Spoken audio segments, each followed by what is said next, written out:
saya hormati sekalian, topik ucapan saya pada hari ini berjudul Potensi Industri Pelancongan di Malaysia.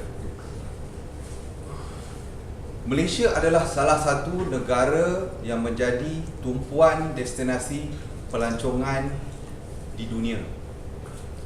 Saban tahun kita boleh lihat peningkatan dari segi jumlah kemasukan pelancong asing ke dalam negara. Bukan sahaja dari negara-negara jiran seperti Indonesia, Thailand atau Singapura, malah turut melibatkan pelancong dari Eropah, Amerika Syarikat dan juga Timur Tengah. Industri pelancongan di Malaysia berpotensi besar dan mampu menjana sumber ekonomi yang amat menguntungkan negara. Sebenarnya terdapat pelbagai faktor berkenaan perkembangan pelancongan di Malaysia. Antara faktor tersebut, di Malaysia terdapat pelbagai tempat-tempat yang menarik dilawati. Antaranya tempat rekreasi di tanah tinggi yang berhawa sejuk. Contohnya seperti di Cameron Highland, Genting Highland, Bukit Fraser. Di tempat-tempat ini, para pelancong dapat menikmati keindahan semula jadi, di samping menikmati tanaman-tanaman berhawa dingin seperti buah-buahan dan sayur-sayuran. Di samping itu, di Malaysia juga terdapat hutan hujan semula jadi ataupun hutan hujan khatulistiwa yang berusia 2 juta tahun. Ini menjadikan negara Malaysia dapat menarik para sarjana dari seluruh dunia untuk melakukan kajian-kajian di hutan tersebut. Ini juga menjadi salah satu faktor yang mengembang kepada kemajuan industri pelancongan di Malaysia. Selain itu, kita dapat lihat di Malaysia cuaca iklim panas sepanjang tahun.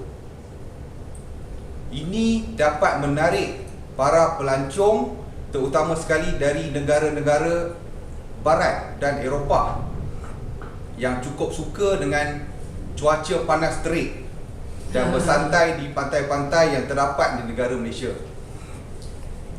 Di pantai-pantai itu juga kita dapati terdapat pelbagai aktiviti-aktiviti bersantai dan juga aktiviti-aktiviti riadah seperti berperahu, berkayak dan juga mandi-manda.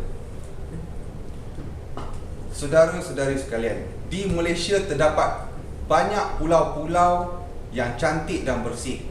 Antara pulau-pulau tersebut yang boleh saya namakan adalah seperti Pulau Tioman, Pulau Redang, Pulau Pangkor, Pulau Kapas dan lain-lain lagi. Pulau-pulau ini diiktiraf sebagai antara pulau yang tercantik di dunia. Ini salah satu kelebihan yang amat besar kepada negara Malaysia. Di pulau-pulau tersebut juga kita dapati terdapat pelbagai kegiatan-kegiatan atau aktiviti tahunan yang dianjurkan oleh kerajaan seperti Pesta Pulau Pangkor, Pesta Port Dickson dan lain-lain lagi. Tuan-tuan dan puan-puan sekalian, di Malaysia terdapat satu keunikan di mana masyarakat majmuk dapat hidup bersama-sama dengan kebudayaan yang berbeza-beza. Ini sebenarnya merupakan satu kelebihan yang terdapat di negara kita ini. Contohnya, masyarakat Melayu terkenal dengan tarian inang dan zapin. Di dalam selain daripada itu, di Malaysia juga kaya dengan pelbagai makanan-makanan tradisional yang kita dapat simpulkan di sini, masyarakat Melayu terkenal dengan ketupat, lemang, dan masyarakat India dengan sate, dengan tose dan kari dan lain-lain lagi. Tuan-tuan dan puan-puan sekalian, peranan kerajaan amat penting untuk membantu industri pelancongan di Malaysia. Kita dapat lihat kerajaan melalui Kementerian Pelancongan menganjurkan banyak aktiviti dan pertunjukan di luar-luar negara dengan tujuan untuk menarik kemasukan lebih banyak pelancong ke dalam. Selain daripada itu, kita dapat lihat aktiviti-aktiviti tahunan yang dianjurkan di dalam negara seperti Lima atau Lito di Langkawi, Pesta Flora Kuala Lumpur dan lain-lain lagi. Tuan-tuan dan puan-puan sekalian, secara kesimpulan, Malaysia merupakan sebuah negara yang dianugerahkan dengan pelbagai keunikan semula jadi.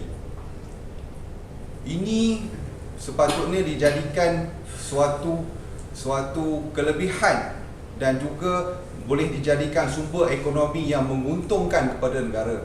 Oleh itu, saya sarankan, saya seru supaya kita tanamkan sifat cintakan negara kepada anak-anak kita dengan membawa mereka melancong dan menghargai keunikan yang ada di dalam negara kita ini. Sekian, terima kasih.